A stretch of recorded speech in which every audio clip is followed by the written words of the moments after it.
얘들아, 엄마 왔다. 얘들아, 엄마 왔어. 어서 놀러 와.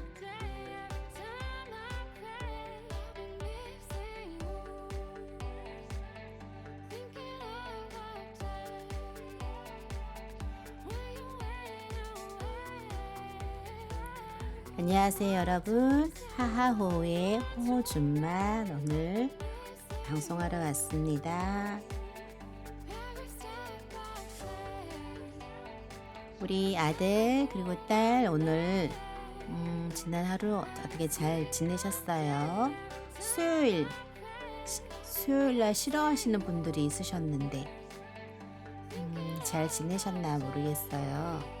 오늘 목요일, 오늘은 아침엔 서늘하겠고요. 한낮엔 기온이 또 크게 올라서 좀 더울 것 같아요.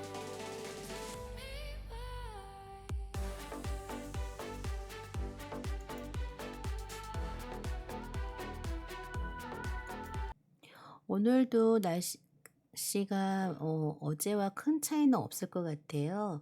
가을 날씨답게 낮과 밤의 기온차가 크고요. 대부분 지역의 일교차가 10도 안팎으로 벌어진다고 하네요. 강릉 아침 기온이 14도이고요. 한낮에는 24도까지 올라간다고 합니다.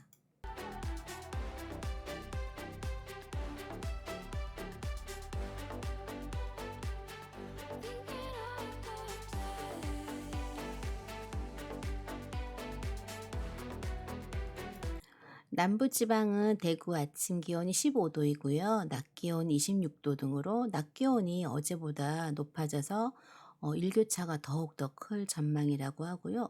낮 기온이 높아서 낮 시간에는 또 더욱 더위가 또 몰려오겠네요.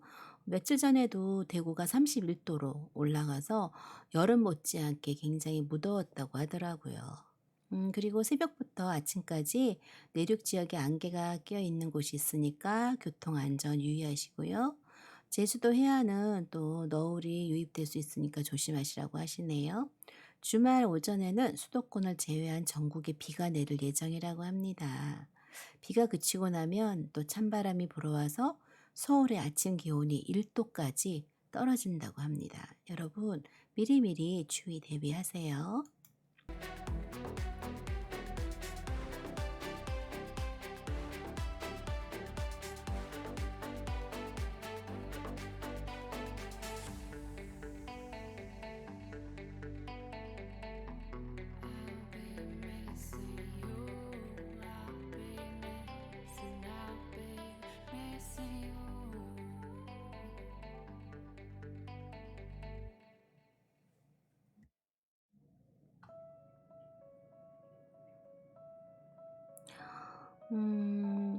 이런 일이 있었네요.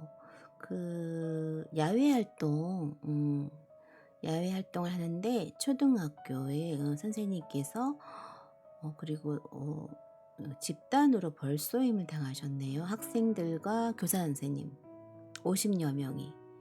오늘 그러니까 13일 오전 경북 군위에서 야외 활동을 하던 초등학생과 교사 50여 명이 집단으로 벌에 쏘이는 사고가 발생했다고 해요. 요맘때 이제 벌의 활동이 왕성한 데다가 산을 찾는 사람도 많아서 요즘에는 벌 쏘임 사고가 급증하게 되는데요. 등산로에 야외 활동 수업을 나왔던 초등학생과 교사 90여 명 가운데 50여 명이 아마 벌에 쏘였다고 합니다.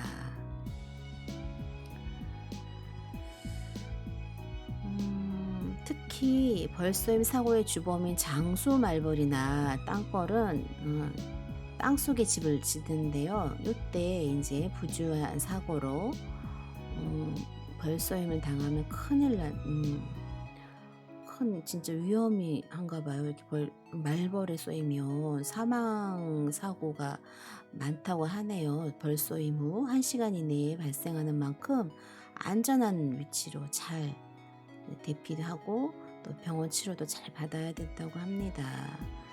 이 장수말벌과 땅벌을 우리가 그 집을 잘못 건드리면 큰일 나겠네요. 혹시 산에 가시는 분들 네, 이렇게 조심하셔야 될 것 같습니다.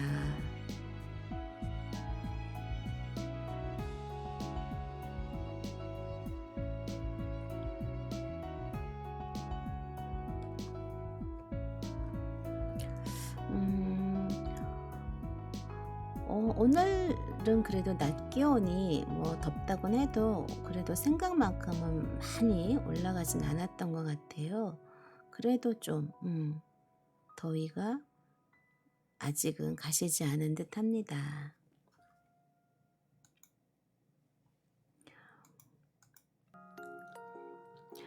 음 오징어 게임으로 어제는 또 난투극이 벌어졌다고 했잖아요. 예. 그런데 안녕하세요 0826 님. 제가 늦게 봤네요. 네. 음. 오징어 게임이 넷플릭스 콘텐츠 중 역대 최고 인기작으로 등극했잖아요. 13일 넷플릭스는 전 세계 1억 1,100만 넷플릭스 구독 가구가 오징어 게임을 시청했다고 했습니다. 소셜미디어 페이스북 공식 계정에는요. 오징어 게임이 세상에 나오기까지 10년 그리고 1억 1,100만 명의 사랑을 받으며 역대 최고 시리즈가 되기까지는 단 17일이라며 여러분의 깊은 관심에 진심으로 감사를 드린다고 밝혔어요. 넷플릭스는 전 세계 2억 9천만 명의 가입자를 보유하고 있으며 오징어 게임은 전 세계 190여 개국에서 서비스 중이고요. 이 가운데 94개국에서 인기 순위 1위에 오른 것이 확인됐다고 해요. 미국에서는 넷플릭스가 공개한 비영어권 시리즈 중 최초로 21일 연속 1위를 기록했다고 합니다. 이렇게 김영만 넷플릭스 아시아 태평양 콘텐츠 총괄 VP는 넷플릭스가 한국에 투자하기 시작한 2015년 당시 넷플릭스의 목표는 아시아는 물론 전 세계 한국 콘텐츠 팬들을 위한 세계적인 수준의 한국 콘텐츠를 선보이는 것이었다며 우리가 상상했던 것보다 훨씬 더 그 오징어 게임이 현실로 만들어졌다고 해요. 오징어 게임을 상징하는 이미지가 미국 뉴욕 타임스퀘어 중심에도 등장하는 등 세계적인 돌풍이 연일 화제를 모으고 있죠. 어제도 호엄마가 얘기했듯이 이 드라마가 뭐 이렇게 인기가 있는 건 좋은데 이 놀이나 이런 게임을 통해서 좀 동심이 파괴가 되고 또 어린 시절 그냥 재미있게 했던 놀이였는데 이런 게 좀 약간 잔인함 그런 성향을 띄어서 좀 호엄마가 좀 그런 부분이 아쉽고 좀 서운했다라고 얘기를 했었잖아요. 그런데 음 이 오징어 게임 이 오징어 게임 이 드라마 뭐 전 세계적으로 이렇게 인기를 누리고 있잖아요. 그런데 이 오징어 게임을 그린 7세 아동의 그림이 온라인 공간에서 지금 공분을 일으켰어요. 이거는 19금 청소년 관람 불가 등급인데 드라마의 한 장면을 연상시키는 그림이 인제 7세 아이가 그림을 그린 게 문제가 된 거죠. 유명 유튜버의 7살짜리 구독자 선물이라는 제목의 글이 올라왔대요. 글쓴이는 유명 유튜버인 오징어TV 한 영상의 썸네일 캡처본이라며 오징어 게임을 본 7세 아이가 그렸다는 그림을 공개했다고 합니다. 그는 해당 그림에 관해 7세 아이가 그렸다고 한다면서 엄마는 또 그걸 자랑스럽게 해당 유튜버에게 전했고요. 그 유튜버는 또 자랑스럽게 썸네일에 올렸을 거라고 이제 사람들이 이 유튜브를 질타를 한다고 해요. 이 오징어 게임에 등장하는 첫 번째 게임 무궁화 꽃이 피었습니다라는 장면이 담겨 있어요. 순례로 추정되는 대형 여자 아이 인형이 권총으로 보이는 물건을 들고 그 뒤로 줄지어 서 있는 참가자들을 향해 총을 겨누고 있죠. 특히 한 사람은 쓰러져 있고요. 그 상단에는 무궁화 꽃이 피었습니다. 하단에는 오징어 TV 피디님 힘내세요라고 적혀 있대요. 이 오징어 게임을 보신 분들은 아시겠지만 그림을 잘 보시면 첫 번째 게임이 묘사되어 있는데 그 무궁화 꽃이 피었습니다. 맨 왼쪽에 큰 여자의 손엔 총이 들려 있잖아요. 근데 이건 시청 연령이 7세 아이는 볼 수가 없잖아요. 그런데 청소년 관람 불가인데 이 그림을 7세 아이가 그림을 그려서 그 장면을 이렇게 묘사를 한 거니까 이걸 이제 어린아이가 시청을 하면 안 되는데 아이에게 시청을 하게 했다. 그래서 이거는 아동 학대 이런 아동 학대에 해당되는 어떤 그런 거라고 또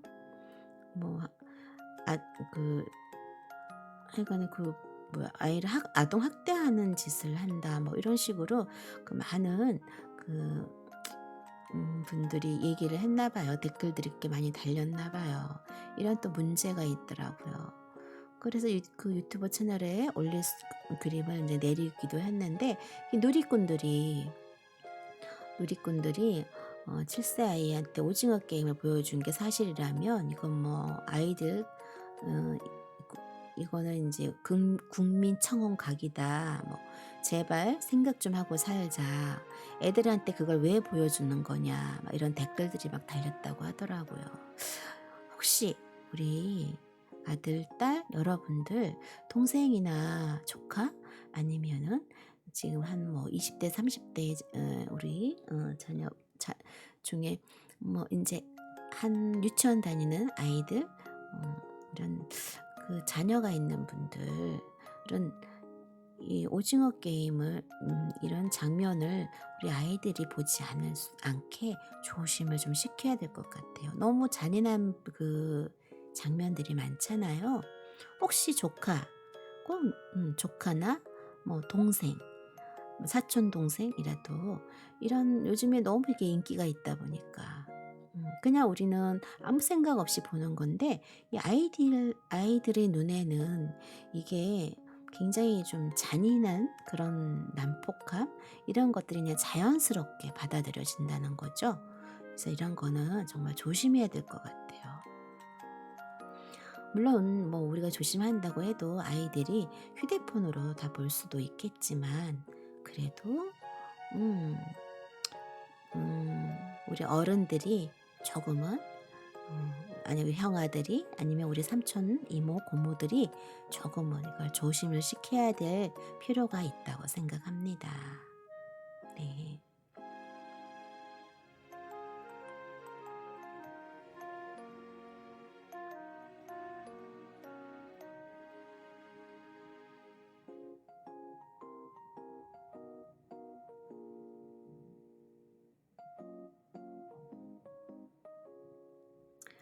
음,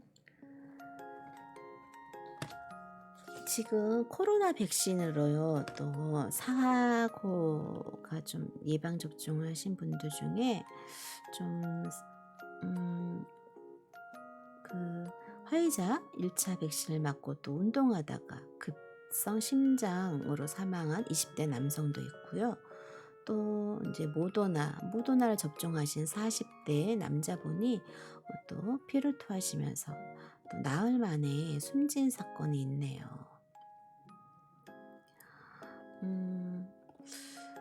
이 사망 원인을 밝혀내기 물론 부검이나 이런 걸 다 하겠지만 갑자기 그 백신을 맞은 후 이 모더나 같은 경우 1차 접종을 했는데도 이런 또 사고가 생겼네요. 예방접종을 하는 것도 좋은데 이런 사고가 자꾸 생길 때마다 조금 마음이 예방접종을 아직 하지 않으신 분들은 조금 또 불안한 마음이 생기잖아요. 너무너무 좀 힘들 것 같아요.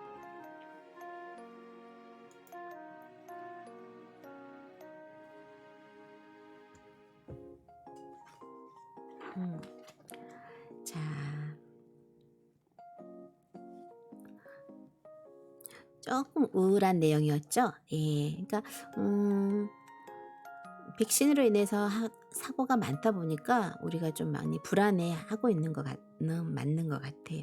네. 여러분, 얼굴을 펴면 인생 길이 펴진대요. 뭐 사실인지 아닌지는 모르겠지만 일단 네, 호엄마가 무지개 원리 네, 여기서 한번 읽어드릴게요. 얼굴을 펴면 인생길이 펴진다. 우리가 평생 웃는 웃음은 얼마나 될까요? 보통 사람이 70살까지 산다고 아닌데 요즘엔 100세까지인데 100세까지 산다고 가정할 때 잠자는데 보내는 시간, 양치질하고 씻는데 뭐 몇 년, 일하는데 몇 년, 화장실 가는데 몇 년, 거울 보는데 몇 년 이런 식으로 네, 다 이렇게 몇 년 몇 년씩 나눠봤어요. 누군가 기다리는데 3년, 뭐 아침 저녁으로 신문 보는데 2년 반, 텔레비전 앞에 있는 시간이 4년 뭐. 그렇다면 우리는 과연 웃는 시간은 얼마나 될까요? 대략 한 1, 2년? 2, 3년 정도? 놀라지 마세요. 하루 10번 웃는다 해도 시간으로 따지면 고작 5분 정도. 평생을 합쳐야 우리가 웃는데 보내는 시간은요, 한 80일에서 100일 정도? 그 정도라고 합니다. 한 100일 정도. 근데 사실 100일 정도 내외밖에 안 된대요. 더 정확하게 말하자면 한 번 웃을 때 걸리는 시간은요, 몇 초 정도밖에, 그 정도로 계산을 한대요. 그러면 몇 초 정도면 반으로 줄어서 40일 내지 50일 정도. 우리 인생에서 행복의 시간은 이처럼 너무나 짧다고 합니다. 당신은 지금 웃고 있는가요?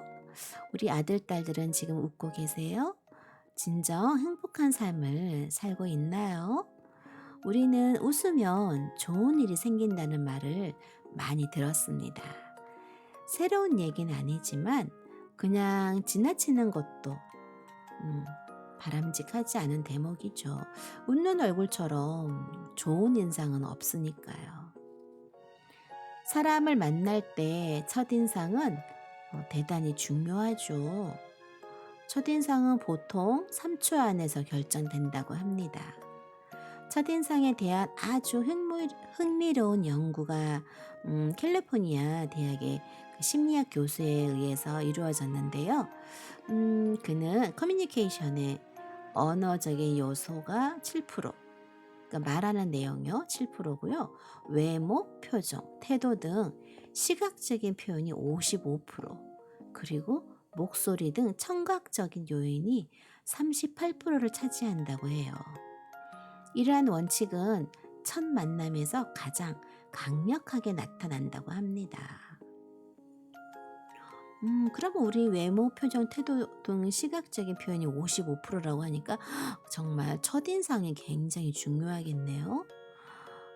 그의 연구를 웃음의 측면에서 보면 웃는 얼굴과 웃음소리가 첫 만남의 93%를 지배한다고 합니다. 얼굴이라는 책으로 베스트셀러 작가 반열에 오른 미국의 과학 저널리스트 데니얼 맥닐은 그의 저서에서 판사들이 재판에 임할 때 공평무사하게 판결을 내리는 것 같지만 실제로는 재판 중에 미소를 짓는 피고인에게 더 가벼운 형량을 선고한다고 밝혔대요. 가장 객관적이고 논리적인 곳이어야 할 법정에서도 웃음과 미소가 최고의 변호사가 될 수 있다는 이야기죠. 또 웃음이 건강에 매우 유익하다는 통계도 다양하게 있습니다. 그렇기에 미국의 빌 메모리얼 병원에는 이런 말이 적혀 있다고 해요. 하루에 15초 정도 웃으면 이틀을 더 오래 산다. 이렇게 웃음은 우리에게 복도 가져다 주지만 건강도 가져다 주고요. 또 이렇게 생명을 이틀이나 더 연장을 해주네요. 하루에 15초 정도만 더 웃으면. 이렇게 웃음은 우리에게 참 다양하게 많은 것을 또 이렇게 안겨주네요.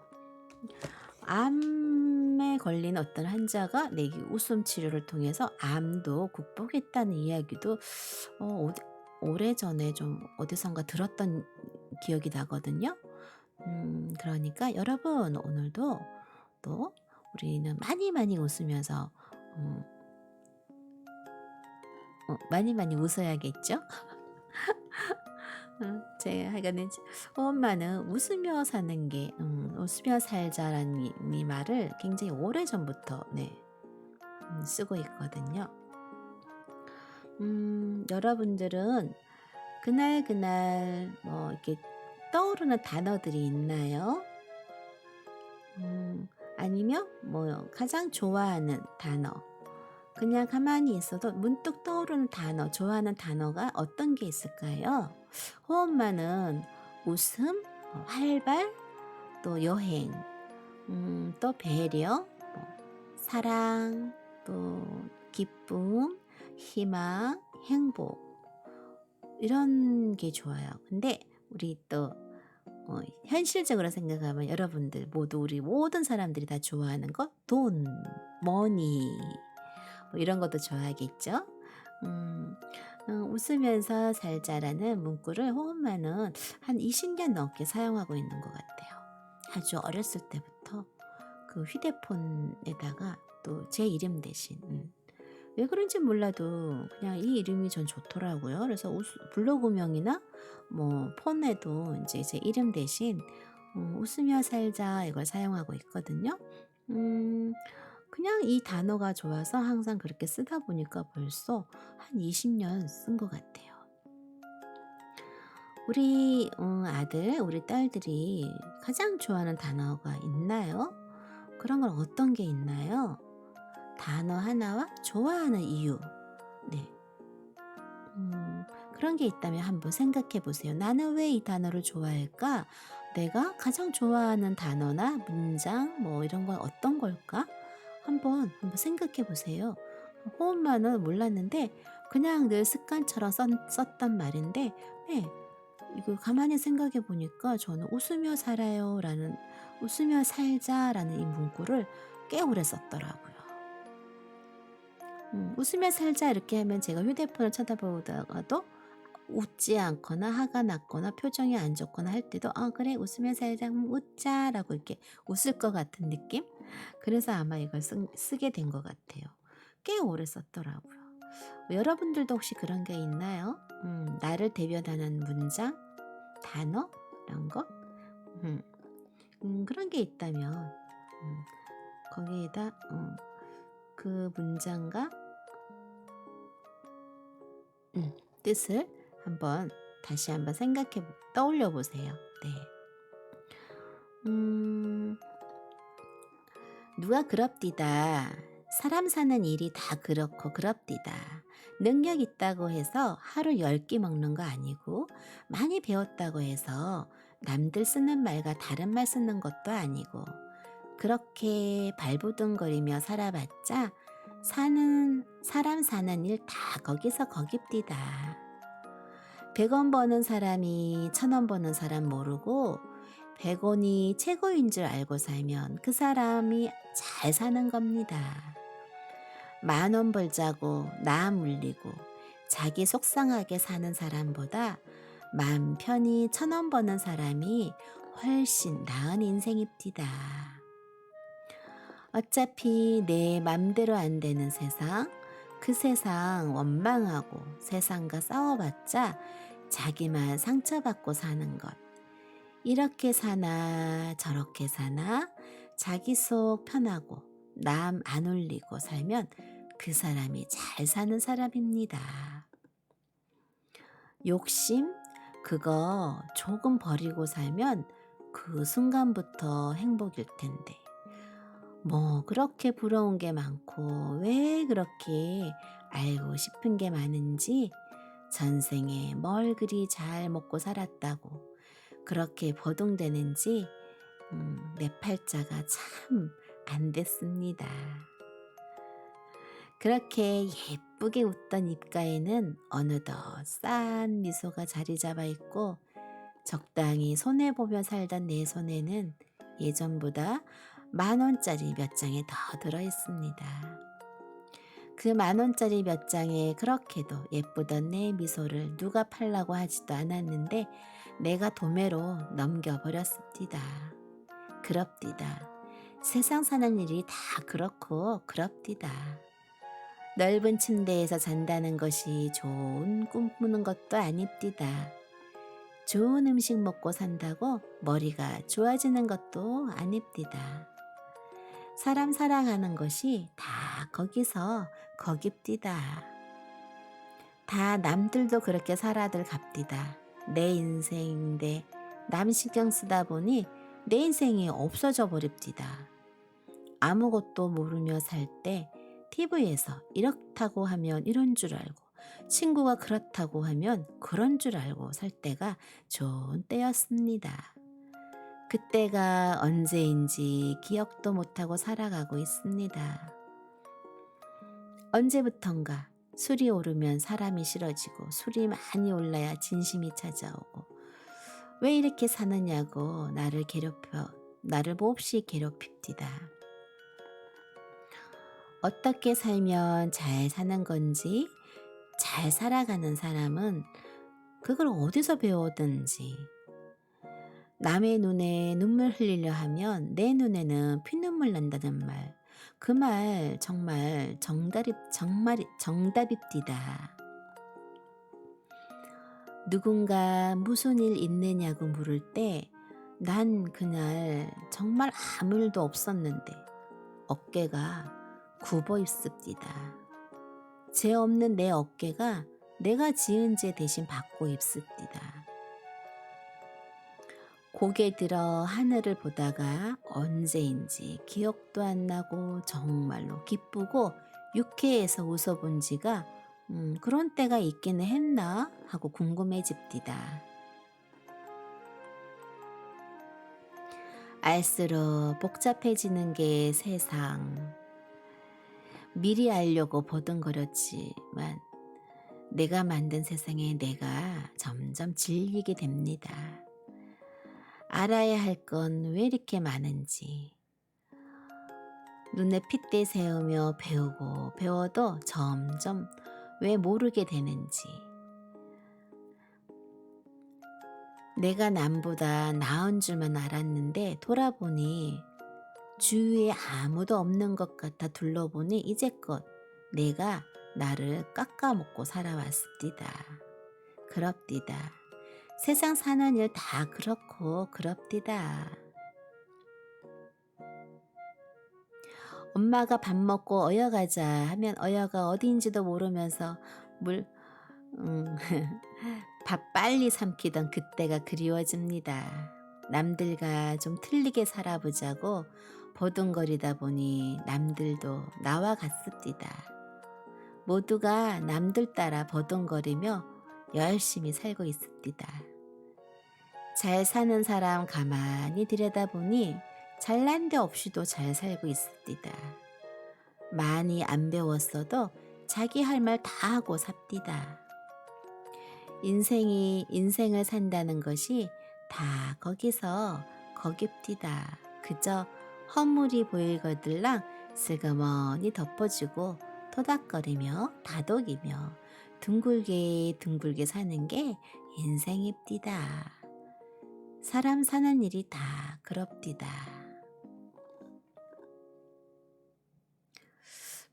좀 재미있는 글이라서 한번 읽어봤어요. 그쵸? 사람 사는 게 다 거기서 거기죠. 응? 어느 날 정신없이 살다 보면 우리 아들, 딸들도 그렇죠? 시간이 언제 이렇게 흘렀지? 그때가 그리웠는데 엄마랑 어릴 때 이렇게 지내는 시간들 그땐 이랬는데 지나간 시간들은 조금 그 당시엔 힘들었다 할지라도 지나고 나면 다 좋은 추억으로 그냥 남더라고요. 그리고 어릴 때는 우리가 아무런 스스럼 없이 마냥 막 깔깔깔깔거리고 웃잖아요. 그런데 이 나이가 한 살 한 살 나이를 먹으면서 우리가 사회생활을 하게 되다 보면 별로 웃기지도 않은데도 그 분위기에 의해서 같이 웃어주고 별로 내 마음과 관계없이 같이 그냥 좀 괜찮다 생각이 들어도 "어우 멋있습니다. 어우 잘 어울리십니다." 이런 립 서비스도 하게 되고 네 또 그렇게 분위기를 또 좀 맞추게 되더라고요. 사회생활이 또 그렇더라고요. 네. 매일매일가 열심히 뭔가 배우고 열심히 하는데도 맨날 제자리 걸으는 것만 같고 그렇더라고요. 네.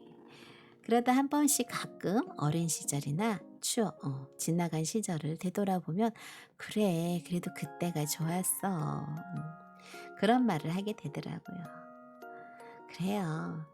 뭐 공부 많이 했다고 잘 사는 거 아니고 솔직히 그냥 열심히 자기에게 주어진 인생 네, 토닥토닥거리면서 잘못한 거 있어도 그냥 슬그머니 덮고 넘어가면서 그렇게 둥글둥글 사는 게 또 인생인 것 같아요.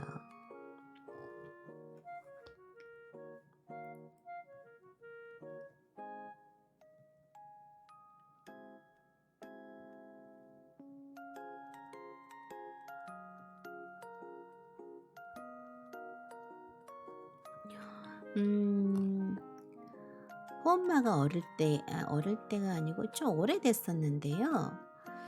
그 산에 저 설악산에 그 지게를 지고 짐들을 실어서 날라주신다는 인간극장이었나? 언제 한번 좀 오래전에 그 텔레비전에서 봤던 기억이 나요.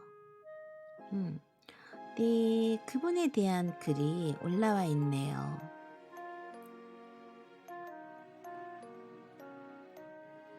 그분에 대한 글이 올라와 있어요. 네. 이분이 왜 이 지게를 지게 됐는지 한번 이렇게 인터뷰를 했나 봐요. 네, 한번 제가 읽어 드릴게요. 여기 한 소년이 있습니다. 6남매 중 셋째로 태어난 소년은 찢어지게 가난한 집안 사정 때문에 일찍 학업을 포기했어요. 부모마저 일찍 여인 소년은 초등학교 5학년도 못 마친 채 생계를 위해 남의 집 머슴살이와 막노동 등 닥치는 대로 일을 했습니다. 그러다 소년은 설악산으로 들어와 지게꾼이 됐어요. 그의 나이 16살 때였습니다.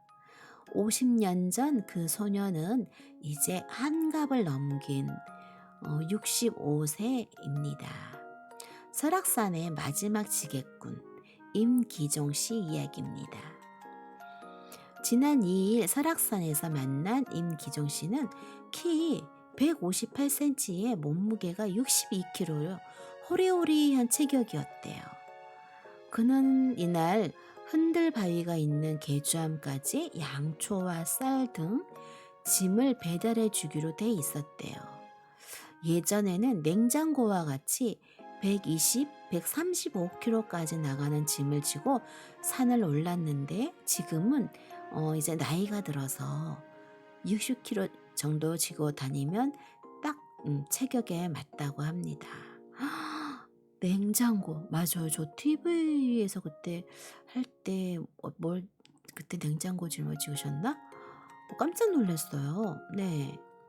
지게로 냉장고를 짊어지고 우리는 그 설악산을 걸어가는 거 그냥 올라가는 것만 해도 굉장히 힘든데 이 지게를 지고 올라가는 거 상상을 그때 그 TV를 보면서 제가 깜짝 놀래 갖고 '와 저 어떻게 저거 무거운 걸 짊어지고 가시지?' 그랬거든요.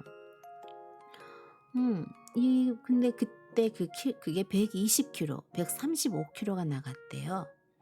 네. 일단 임씨라고 하는 이분은 어쨌거나 이분은 설악동 신흥 매표소에 지게 없이 출발해서 20분 걸어갔대요.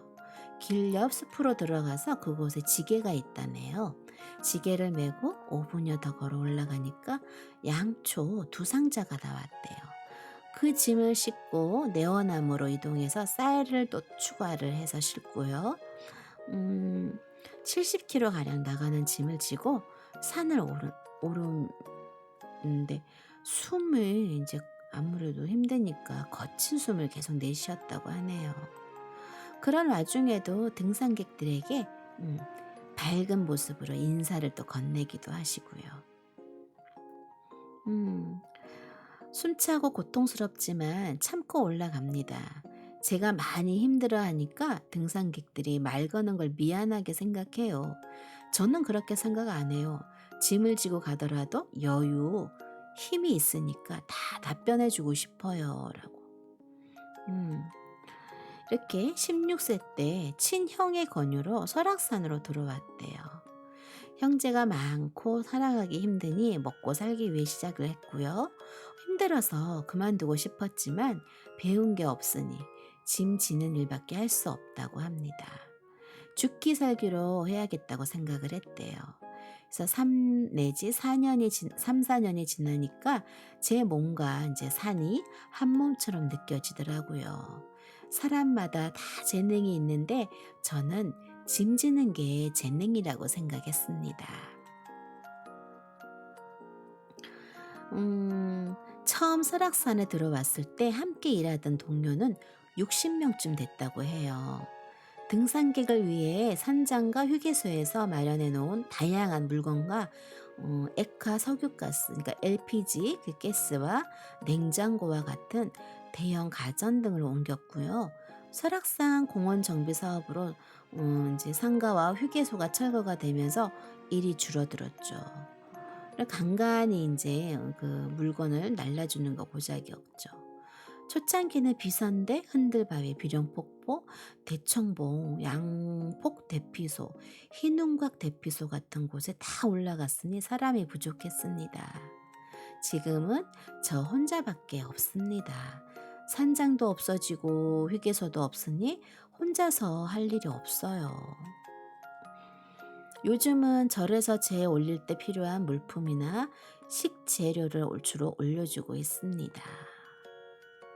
음, 그래요. 이제 산장이 있었고 그때 휴게소가 있어서 이제 그 산행하는 분들이 머물고 또 머물면서 사용할 물품들이라든가 간단하게 식사 요기를 할 수 있는 그런 모든 물품들이 필요했기 때문에 그때는 이제 그런 걸 다 날라야 되니까 뭐 일이 많았겠지만 이제 산장이나 그 휴게소가 철거가 되니까 음 일거리가 줄어들었네요. 음 나누면 행복해지는 삶. 네. 출발한 지 2시간여 만에 흔들바위 개주함에 도착했고요. 짐을 개조함에 석굴 법당안에 내려놓은 그는 밖으로 나와 약수 한 바가지를 이제 떠서 마시면서 갈증을 달랬대요. 운임이 얼마냐 했더니 운임비는 3만 원이었대요. 한쪽 무릎은 까져서 피가 났고요.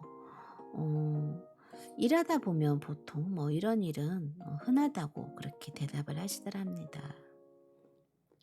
근데 그날 운임은 3만 원이었지만 스님이 4만 원을 스님께서 4만 원을 더 또 챙겨주셔서 이제 그날 이분이 이 임씨라는 이분이 버신 돈이 7만 원이었대요. 7만 원이었는데 이렇게 힘들게 번 돈 대부분을 그는 자신보다 어려운 이웃을 위해 쓰고 있다고 합니다. 요양시설이나 장애인 학교에 위문품을 전달하고요. 주위에 있는 홀로 사는 노인분들에게 생필품을 또 사다 드린다고 해요. 이렇게 선행을 시작을 하고 있다고 해요. 이분이 또 그 아들도 그의 아내분 되시는 분도 다 또 장애가 있다고 하시네요. 이렇게 장애가 있는 아들을 직접 돌볼 수가 없어서 장애인 시설로 아들을 인제 보냈는데 그 죄책감에 이 시설에 음료와 과자를 늘 사서 전달하고 있고요. 그렇게 하면서 인제 점점점 이분은 많은 분들과 이렇게 나누면 더 많은 사람과 이제 행복이 느껴진다를 알게 됐다고 하세요. 그래서 지금 이렇게 선행을 24년째 하고 계시다고 합니다. 본인도 살기가 굉장히 힘드셨을 텐데 그래도 이렇게 힘들게 번 돈을 또 이렇게 주위에 또 많은 분들을 위해서 이렇게 쓰고 계시네요. 주위 사람들이 이분의 그 선행을 보고는요, 가끔 부정적인 시선으로 보신대요. 주위 사람들이 미쳤다고 그렇게들 말도 하신다고 하네요. 지 앞가림도 못하면서 노후 대책이나 세우지, 음? 그렇게 남들 도와주고 있다고 그렇게 말씀을 하신다고 하네요. 음. 노후 대책이나 뭐 세우라고 하지만 그분데 이 임씨라는 분은 그게 싫다라고 합니다. 싫다. 음. 돈을 움켜쥐고 있는 게 오히려 더 재수롭다고 느껴졌대요. 오히려 선행을 안 할 때는 울적하고 불안해지고요. 반대로 선행을 하면 너무 기쁘고 행복해진다고 합니다. 이렇게 지게꾼으로 살아온 50년 세월, 그는 설악산 지게꾼으로 살아온 삶을 나의 벗이자 은인이라고 생각한다고 말했대요. 음, 이렇게 힘든 일을 하시면서도 이분은 24년 동안 이렇게 선행을 하면서 행복을 느끼고 본인도 느끼시고, 또 이분이 이렇게 베푸는 또 그 다른 분들에게도 생필품도 사다 드리고 간식도 사다 드리고 이렇게 하면서 서로가 서로에게 행복을 이렇게 서로 나누게 되는 거겠죠. 이분은 선행을 베풀어서 행복하고, 또 힘들게 사시는 분들은 또 이 선행을 받음으로써 또 행복해지고, 모두가 행복해지는 거네요. 네. 좀 좋지 못한 여러 가지 그런 요즘 뉴스를 보면 이런 그런 일들이 있는데, 또 이분의 글을 참 오랜만에 설악산 지게꾼 이분에 대한 내용을 들었더니 좀 마음이 그래도 따뜻한 세상이구나라는 좀 마음이 푸근해지고 그러네요. 우리는 이 호흡만은 정말 상상도 할 수 없는 그런 것 같아요.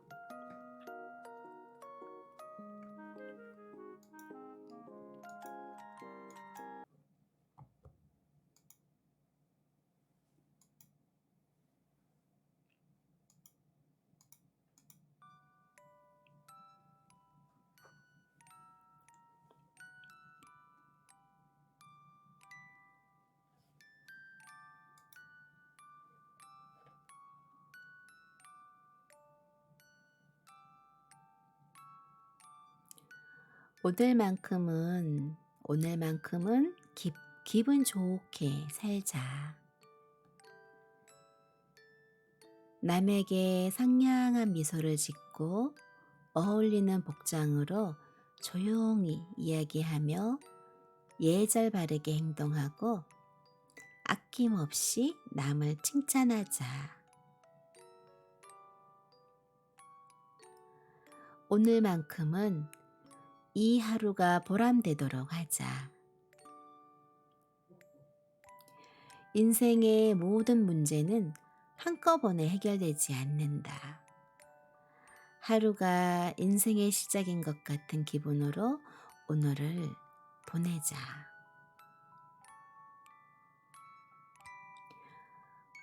오늘만큼은 계획을 세우자. 매 시간에 예정표를 만들자. 조급함과 망설임이라는 두 가지 해충을 없애도록 마음을 다지자. 할 수 있는 데까지 해보자. 오늘만큼은 30분 정도의 휴식을 갖고 마음을 정리해보자.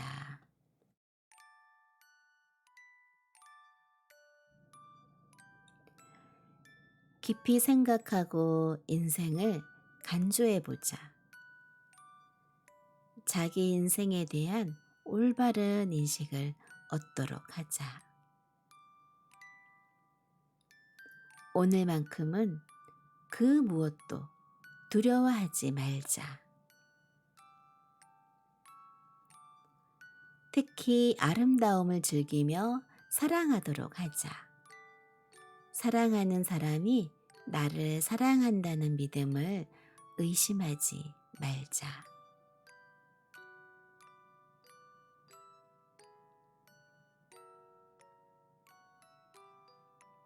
오늘만큼은 중에서 글이었습니다. 음, 오늘만큼은 기분 좋게 살고, 오늘만큼은 계획을 세우며 살고, 오늘만큼은 그 무엇도 두려워하지 말자라고 했어요. 그리고 하루가 보람되도록 하자. 30분 정도의 휴식을 갖고 마음을 정리해보자라고. 오늘만큼은 그렇게 살아봅시다.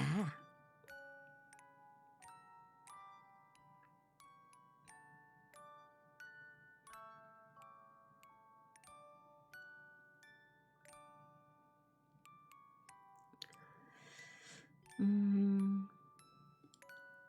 우리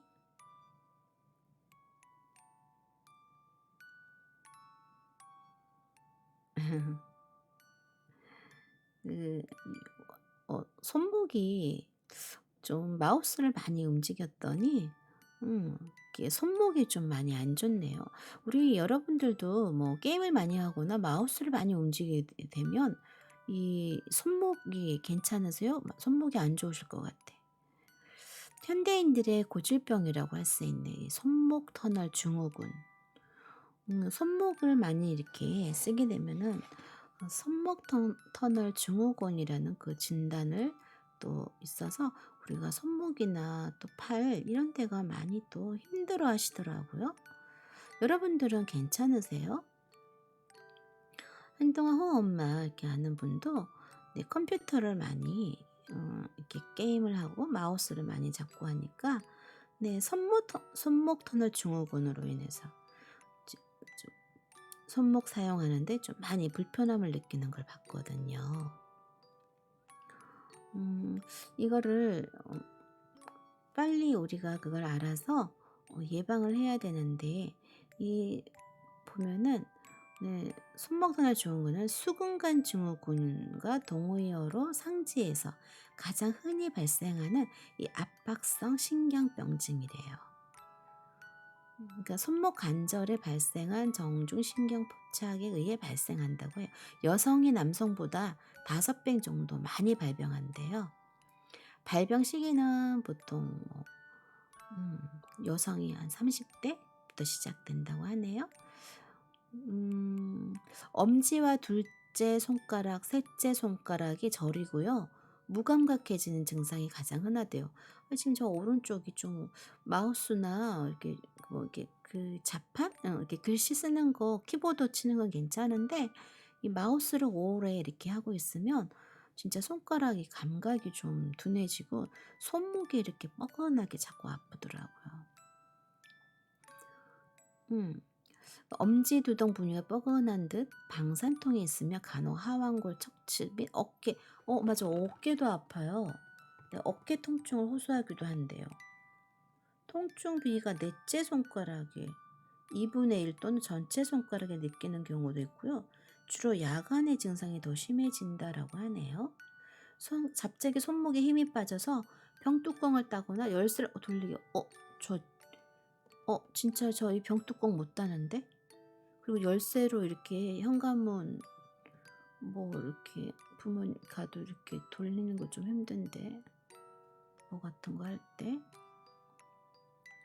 이렇게 돌려서 이렇게 플라스틱 같은 거나 커피 뭐 캔 뭐 따는 것도 다 이렇게 당기거나 이렇게 못하는 저 이거 증후군인가요? 손을 반복적으로 사용할 때나 손목 관절을 장시간 굽히거나 편 상태로 유지할 경우 통증과 감각 장애가 심해진대. 손이 막 저리고 좀 그러긴 하거든요. 증상이 지속되면 엄지 두덩 근육이 위축된대요. 손이 무감각해지고 손을 꽉 쥐려고 하면 때로는 타는 듯한 통증을 느낀다. 타는 듯한 통증은 아닌데 손이 많이 저리고 좀 그러긴 해도 물건을 세게 잡지 못해 떨어뜨리기도 하며 맞아요.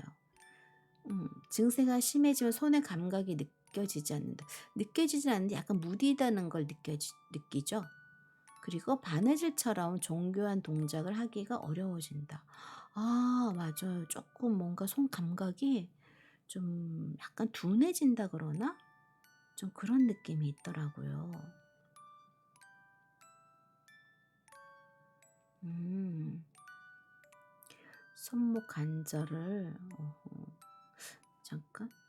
음.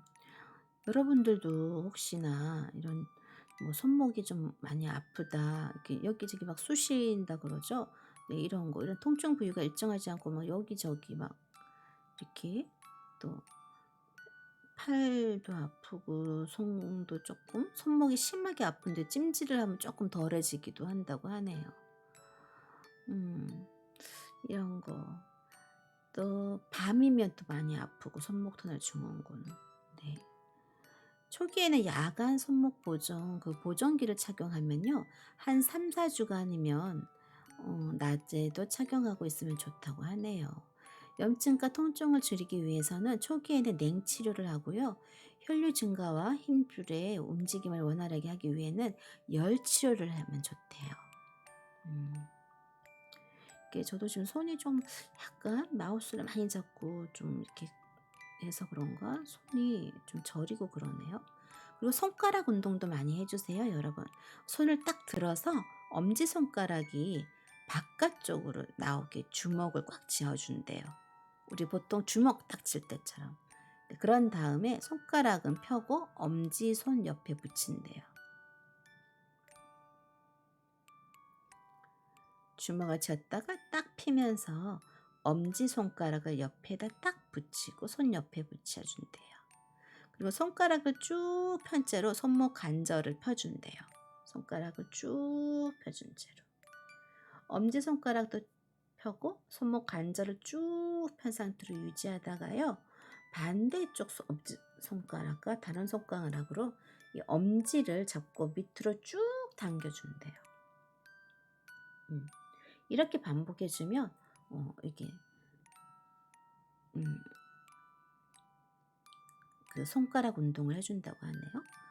먼저 주먹을 꽉 쥔 다음에 쫙 펴서 엄지손가락을 손가락 옆에 딱 붙인 다음에 다른 손가락으로 이 손을 쭉 당겨서 엄지손가락을 약간 꼭 뒤로 쭉 당겨주는 거죠. 그렇게 쭉 펴주라는 거죠. 이렇게 좀 약간 좀 손이 좀 많이 저려요. 이렇게 저리고 손목도 안 좋고 이러네요.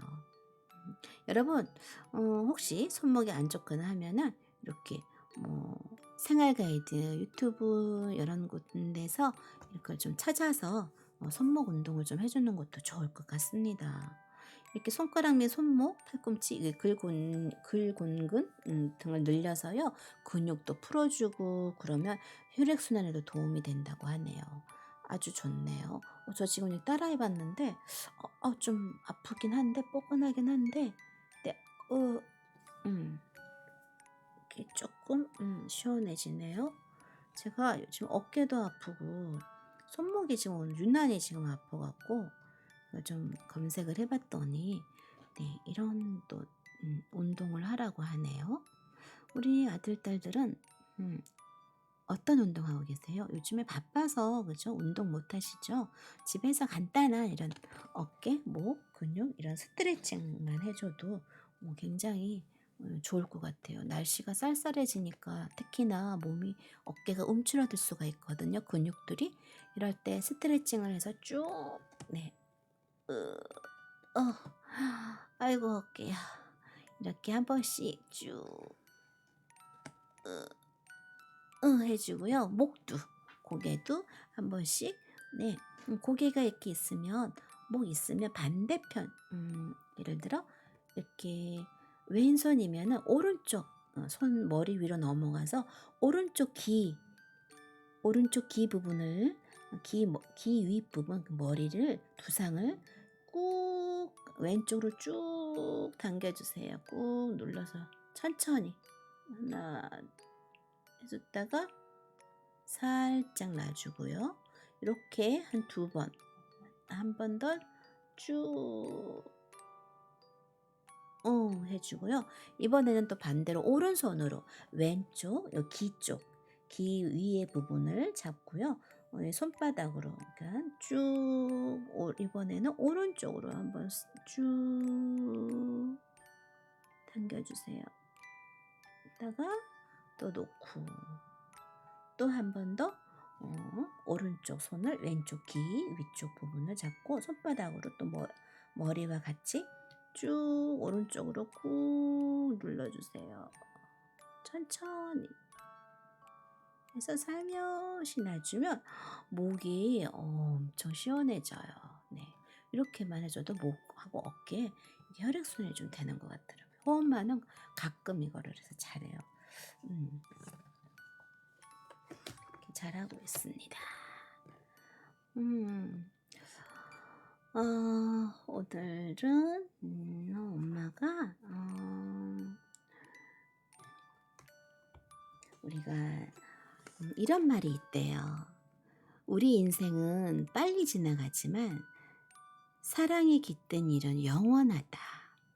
누군가를 무엇인가를 사랑하면 행복해진대요. 이것은 영원 불면한 진리래요. 사랑은 모든 것을 가능케 하고 또 모든 것을 완성하게 한대요. 20세기 뛰어난 영적 사상가로 꼽히는 에메 폭스는 그의 시 황금의 문에서 이러한 사랑의 본성과 위대함을 노래하고 있대요. 근데 이런 시는 별로 그렇게 해서 저거 한 것 같지는 않은데 한번 읽어드릴게요. 황금의 문. 사랑은 공포를 몰아낸다. 사랑은 온갖 죄를 덮어준다. 사랑은 그 누구에게도 지지 않는다. 충분한 사랑이 정복할 수 없는 어려움이란 없다. 사랑이 다 해주나 봐요. 공포도 몰아내주고 죄도 덮어주고 누군가와 사랑을 견뎠을 때 지지도 않고요. 네. 충분한 사랑이 이겨낼 수 없는 질병은 없고 충분한 사랑이 열 수 없는 문은 없고 충분한 사랑이 건널 수 없는 바다는 없고 충분한 사랑이 무너뜨릴 수 없는 벽은 없고 충분한 사랑이 구제할 수 없는 죄는 없다. 문제가 아무리 깊이 자리 잡고 있더라도 아무리 미래가 어둡더라도 아무리 심하게 얽혀있고 아무리 실수가 크더라도 충분한 사랑은 그것 모두를 녹여버린다. 우리가 충분한 사랑을 할 수만 있다면 우리는 이 세상에서 가장 행복하고 가장 강력한 힘을 가진 사람이 될 것이다. 인생의 수많은 물음과 의미와 목적들은 모두 사랑으로서 그 답을 찾을 수가 있대요. 사랑은 시작이자 끝이라고 합니다. 삶을 사랑으로 가득 채우고 그것이 바로 우리가 추구하는 진정한 행복의 열쇠이기도 하다고 합니다. 우리는 되게 성공하면 행복하다고 생각을 하잖아요. 그건 그야말로 착각이래요. 많은 성공한 사람 중에 진정한 행복을 느끼는 이는 굉장히 작다고 해요. 왜냐하면 가진 것을 지키기에 급급하기 때문에 그리고 또 더 큰 야망, 더 큰 돈을 벌어야 되겠고 더 크게 성공을 해야 될 테니까 초조한 인생이 되기 쉽기 때문이라고 합니다. 모든 것을 권력과 돈으로 해결할 수 있다는 그런 착각에 빠지기 쉽기 때문이죠. 실상 가치 있는 것이란 그런 것들로는 절대 얻을 수가 없죠. 우리가 돈을 행복을 주고 살 수 없잖아요. 건강도 물론 아프거나 좀 이렇게 치료비 이런 의료비는 필요하겠지만 진짜 우리 생명도 돈으로 주고 살 수는 없잖아요.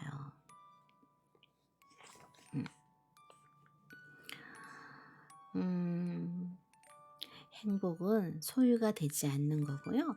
행복은 누릴 줄 알아야지만이 된대요. 성공하는 사람들은 그 행복을 누리지 못하면 많이 불행하다고 합니다. 오히려 많이 가지지 않은 보통 사람들이 행복은 더 많이 느낀다고 해요. 사실 그런 것 같아요. 그 아까도 얘기했지만 1,000원 벌고 마음 편히 1,000원 벌고 그냥 좀 적게 쓰고 적게 버는 사람은 여유롭게 살 수 있지만, 그 10,000원을 벌면서도 또 9,900원을 갖고 있으면서도 그 100원이 부족해서 막 그 100원을 채우려고 아동바동하는 그런, 불행하잖아요. 많이 갖고 있는데 본인이 많이 갖고 있는 줄도 모르고. 우리 아들, 우리 딸들은 자신이 갖고 있는 능력, 재능 이런 게 어떤 건지 한번 생각해 보세요. 오로지 막 돈 많이 벌고 그러면 행복해질 거야. 그럼 돈 많이 벌면 여행 가고 나는 편하게 살 거야. 놀고 먹고 그냥 편하게 지낼 거야. 막. 근데 사실 정말 돈이 많아서 매일매일 편하게 먹고 놀고 지내기만 해도 음, 어떤 목표가 없고 계획이 없고 어떤 그런 뭔가 해야겠다라는 생각이 없으면 의욕이 많이 사라지게 되고 이 삶이 좀 단순해져 버릴 수도 있다고 하더라고요. 그러니까 우리가 그 자잘하게 느끼는 이런 소소한 행복을 느낄 수가 없는 거죠. 우리는 이 소소한 행복을 느끼면서 삽시다, 여러분. 많이 많이 웃으면서 우리는 행복하게 살아요. 네.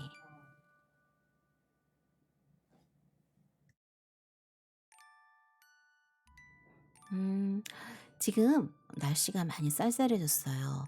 어디선가 열심히 지금 일하고 있는 우리 아들, 딸, 네, 밤새 일하느라고요. 정말 고생이 많으세요. 여러분들 화이팅 하시고요. 지금 시험 기간이라서 또 밤샘 공부하고 있는 우리 아들 그리고 딸, 네, 공부 시험 잘 보시길 바랍니다. 공부 화이팅! 열심히 하세요.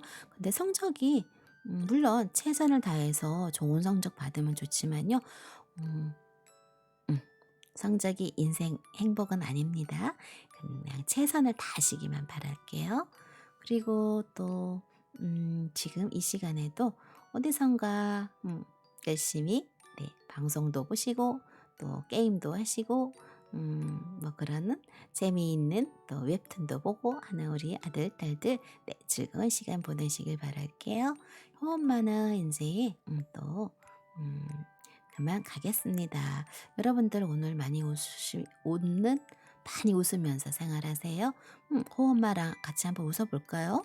제가 이렇게 하면 마치 유치원생들한테 하는 것 같다고 해서 조금 할 때마다 좀 신경이 쓰여요. 그런데 여러분, 그래도 웃어야 돼요. 많이. 하하, 호호.